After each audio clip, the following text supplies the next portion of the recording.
Hi, I'm Adam Porter, and this is my top 100 all-killer, all-filler games. So these are super simple games, simple rule sets, short durations, and portable packages, the sort of games you might not see in another top 100 list. And today we're looking at numbers 40 down to 31. And before I start, I just want to mention that I've noticed that in my previous videos there's been a lot of typos, right? I'm really sorry, they're missing letters all over the place. Don't know what's going on with my editing software, but I'm trying to rectify it from here on. So I do apologise if that meant you couldn't work out who the publisher was or something like that. Hopefully it'll be clearer from now on. Anyway, getting on to number 40.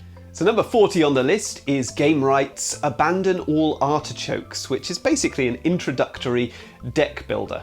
I say introductory, I mean you could enjoy this game regardless. It's basically a deck builder that has been stripped back to its very, very core and made accessible for children. So what I mean by deck builder is that you're taking cards, you're adding them to your own personal deck. Every player has their own deck of cards, and that starts really, really small. In fact, in Abandon All Artichokes, all there is in it is artichokes, artichoke cards, but every round you get to add another card from the display into your deck.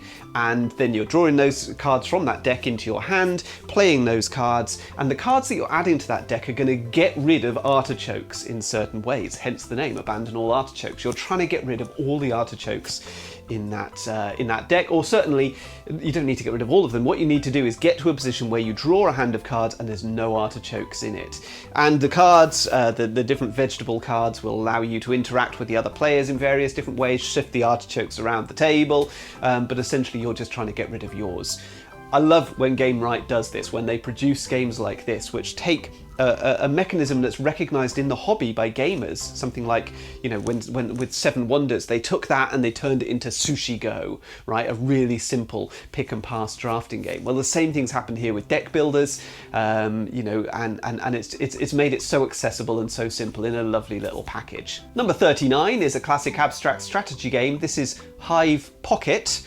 And maybe it's a bit of a cheat because Hive comes in a bigger box, but the Pocket version is all you need, right? A little pouch, and it's full of these little Bakelite tiles, hexagonal tiles with different insects on them. And a bit like in chess, the insects each have a different way that they move, and you're trying to capture the queen. In this case, you're trying to surround the queen bee.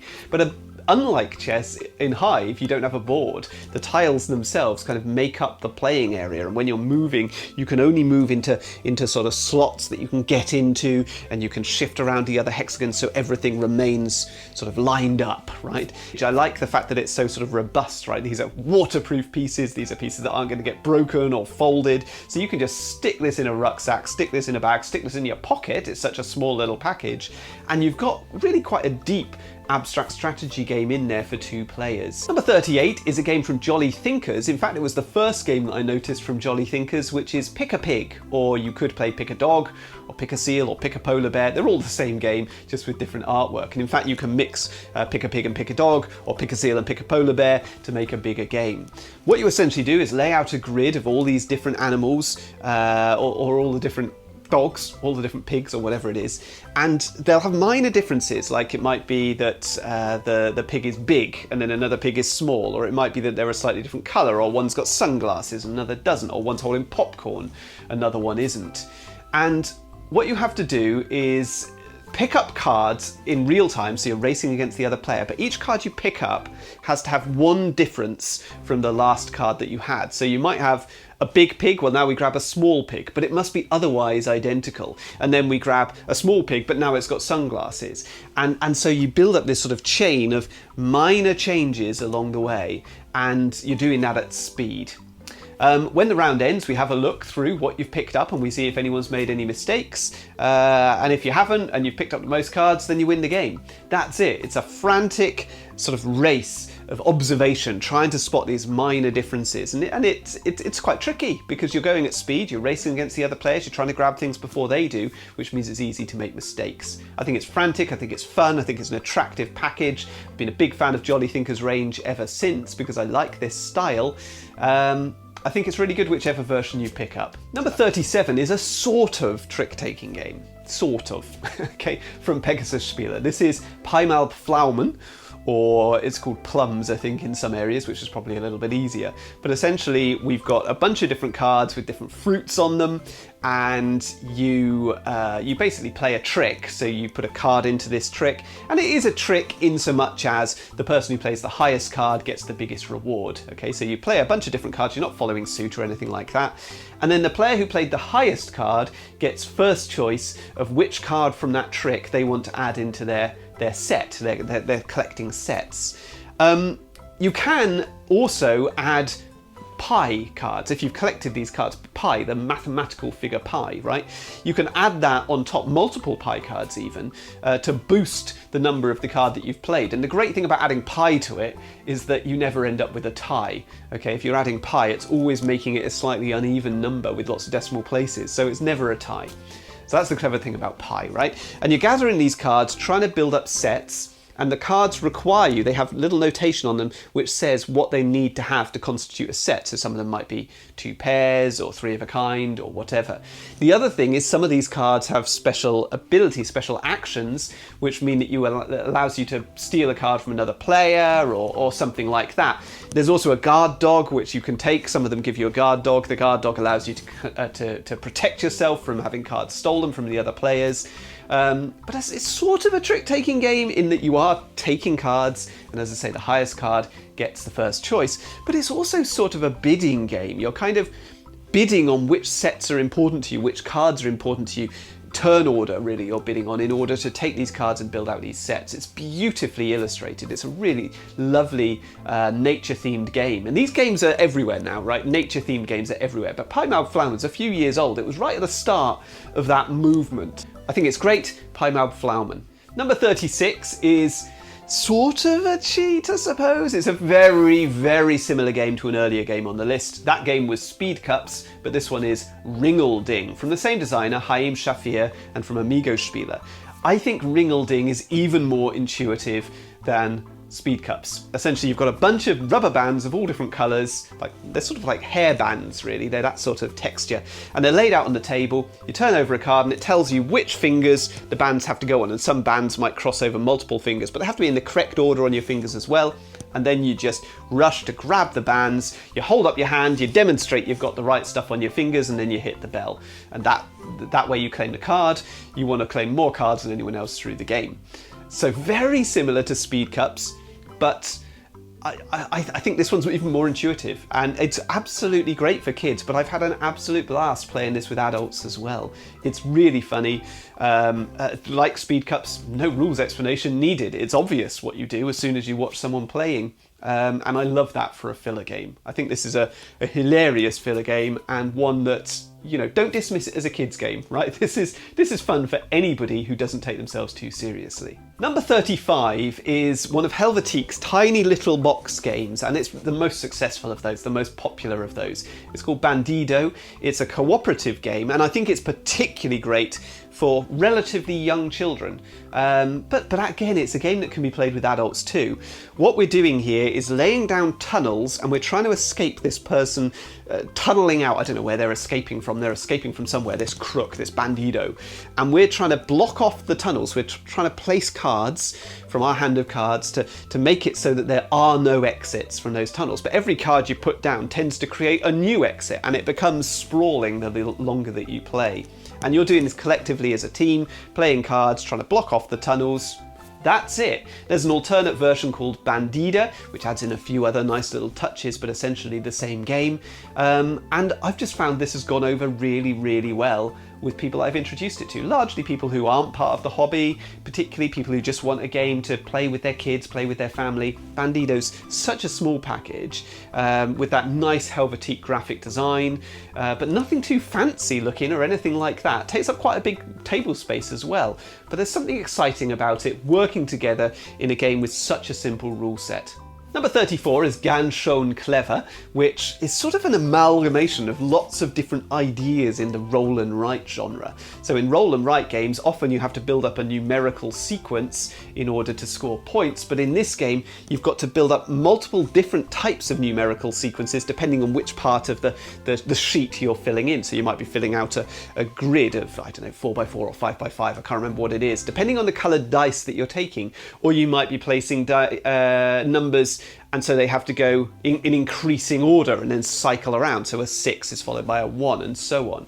or it might be that you're trying to fill out spaces in order to access special abilities that allow you to manipulate the dice in some way. It's got a really nice dice drafting mechanism where once you've rolled those dice, you're going to select which one you want to use.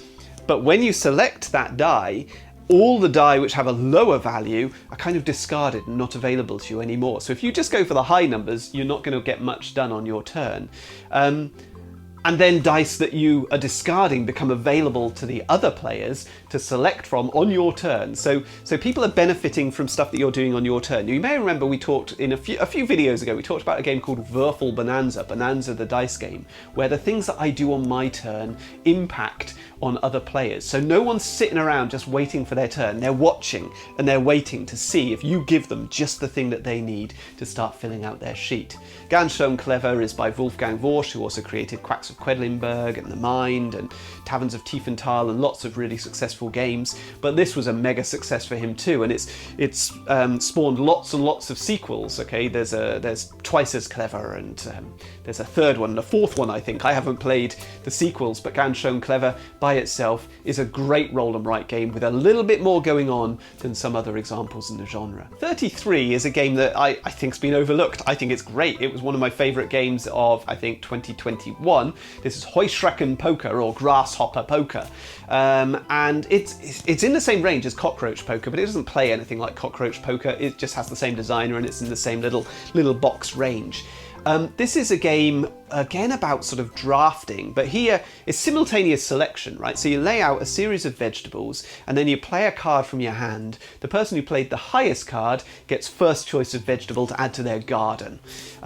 If you play an ace, you get to take all the vegetables from the garden, but if somebody else plays an X, then that beats an ace and they get all the vegetables from the garden, but if nobody's played an ace, they get nothing. And if anybody ever plays the same number as somebody else, they get nothing. So ties are ignored, and then the other players get their stuff. So there's lots of interesting decisions about who's going to play what and counting what they've already played, what might they still have in their hand, so that you can compete to get these vegetables. And as soon as you get 3 vegetables in your garden, you get to score them, put them to one side, score them by taking a little token. But if you are ever forced to take grasshoppers, as soon as you get 3 grasshoppers in your garden, they eat all your vegetables, so anything that you haven't already scored is discarded. It's a really good, clever game, neat little mechanisms, fun, simple. I love the artwork on this whole range of games from Drei Magier Spiele, this Ugly Bug range. I've got loads and loads of these games in my collection. But this is one of the highlights of that range, and I'd highly recommend it if you haven't looked at it yet. Heuschrecken Poker, or Grasshopper Poker. Number 32 is a flicking game. Now, flicking games aren't usually portable. We've previously talked about a game that is, called Light and Dark. And Pitch Out uses a similar sort of idea. To make it portable, it doesn't have a board, right? You're just playing on the tabletop, flicking these discs, trying to knock into each other. And in this game, the goal of the game is to knock the opponent's captain, I guess it is, off the tabletop. So you've got to flick your piece so you knock him off the tabletop. But every individual piece has its own special abilities, its special powers. And there's not that many of them, so it's not enough that it's overwhelming. Like, you know, if you've played the game Catacombs, this massive, sprawling flicking game, great game, really, really deep in terms of its lore, in terms of its theming, and actually in terms of its gameplay. It's much deeper than something like Pitch Out, but it is a bit overwhelming, all those different special abilities. Here we've got a few pieces with neat little special abilities that work really well, and it comes in it comes in a box, right? But then inside that box you've got these plastic trays that your discs sit in, and they stack to make a little cube. And that cube, it comes with a cloth bag that you can keep that in as well. So it's a small thing that you can carry around. But those trays become the terrain that you use, stuff that you can hide behind. Or if you're playing the second version of Pitch Out, there's an expansion which is only available in France, unfortunately. Although I did manage to get it from the UK Amazon. This one has a bunch of other special abilities in it, including a special ability where somebody can sit on top of that terrain and then flick from on top of the terrain, so that uses the terrain in different ways. Both versions are great, and they can be mixed and matched to create a version just as you like. If you have both versions, actually, you can play up to 4 players, whereas the base game was only 2 players. Second version is going to be hard to get. First version is probably quite hard to get as well, because I don't really see anybody talking about this, so I can't imagine it's been a huge hit. but I love it. I think it's one of the best games that's come out in the last couple of years, frankly. I think it's absolutely brilliant. If you love dexterity games and particularly flicking games, then, and you're not playing Pitch Out, I think you're missing out. Number 31 is a game from Phil Walker Harding. It's a game called Silver and Gold. And this is a roll and write game, but the unique little twist here is that we're actually writing onto cards. So each of the cards is a kind of dry wipe surface. So you can write on it with a marker, wipe it off afterwards. And you're putting little X's on these cards to fill out a sort of map based on Tetris style card draw. So you draw a card, it shows you a Tetris shape, you fill that in on your cards, and you're trying to complete the card in order to score the points. But also, the cards are going to have set collection bonuses. So if you collect multiple cards of a certain colour, that's going to give you a bonus. If you cover certain areas on the card, that'll give you other bonuses. Some give you coins. If you collect enough coins before the other players, you get bonuses for that. There's a race element to it. You know, you get more points if you're first player to achieve something than somebody else. There's little palm trees. If you cross them off, that gives you more points in a certain way. So it's a classic roll and write sort of mechanism where you're trying to decide what's my priority here? Racing for that goal, fulfilling this goal, or just completing cards or set collection bonuses. But it comes in a tiny little package, and it's quite a novelty, writing on the cards and then rubbing it off. You do have to bear in mind that this is a game, if you don't like your game's getting messy, this one's going to get messy, okay? It doesn't matter how many times how hard you wipe a dry wipe surface, it always ends up leaving a bit of a smudge, doesn't it? So if you like your games pristine, Silver and Gold is probably not for you. But if it gets wrecked, well, it's a nice cheap package from NSV that you can easily pick up another copy at an affordable price. So that brings me to the end of 40 to 31, and as usual, we're going to look at patterns, right? Patterns in terms of the designers that I like, the publishers that I like, the themes that I like, and the mechanisms that I like. So if we look at designers, there's no surprises here. Rainer Knizia is still out in the front. He's got 4 games. But Haim Shafir now has 3 games. I talked about Haim Shafir earlier in one of my earlier videos as being somebody who people probably haven't heard of, but actually a fairly prolific designer of very, very light games. Next up, Bruno Cathala with 3 games, and Wolfgang Warsch now has 2 games on the list. For publishers, again, no big surprises. We've got Amigo Spieler out in front with 10 games. And they're followed by Zoch Verlag with 7 games. NSV now has 4, Helvetic has 4 games on the list, and I've got to apologise, I overlooked mentioning to you previously that Lumberjack Studio has 3 games on the list and has done for a number of videos, I just haven't mentioned it. And what's great about Lumberjack Studio is that these games are brand new, right? Magic Rabbit and Oh My Brain and Peanut Club. In the UK at least, these have only just hit the market, and all 3 of them are excellent and have made it onto my list very, very quickly with fantastic presentation. So look those up if you haven't seen them yet. They're coming out of France in the UK through Hachette Board Games. Others on the list who are doing well, Gamewright has 3, Jolly Thinkers has 3, Yellow has 3, and then we've got a bunch of other companies with 2 games on the list. Looking at themes, well, there are currently 16 games on the list that are essentially themeless, abstract games, but they're followed, of course, by anthropomorphic animals, who'd have guessed?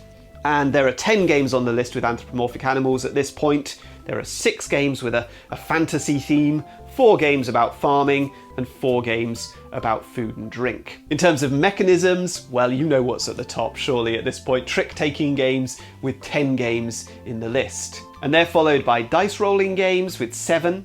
We've got 6 climbing and shedding games. We've then got 5 roll and write games, 4 push your luck games, 4 games with modular rules. And so that brings me to the end of this list. Next list, we'll be looking at numbers 30 to 21. Can you do me a favour? Can you tell me what's the audio like in these videos, right? I put a video up just before Christmas where I was trying to improve my audio. I got loads and loads of advice and I've tried to implement it in these videos. So let me know, how are these videos sounding so I know if I need to keep working on it or whether I've got there. Anyway, thanks for watching. Please comment, like, subscribe, all that stuff, and I'll see you next time. All the best.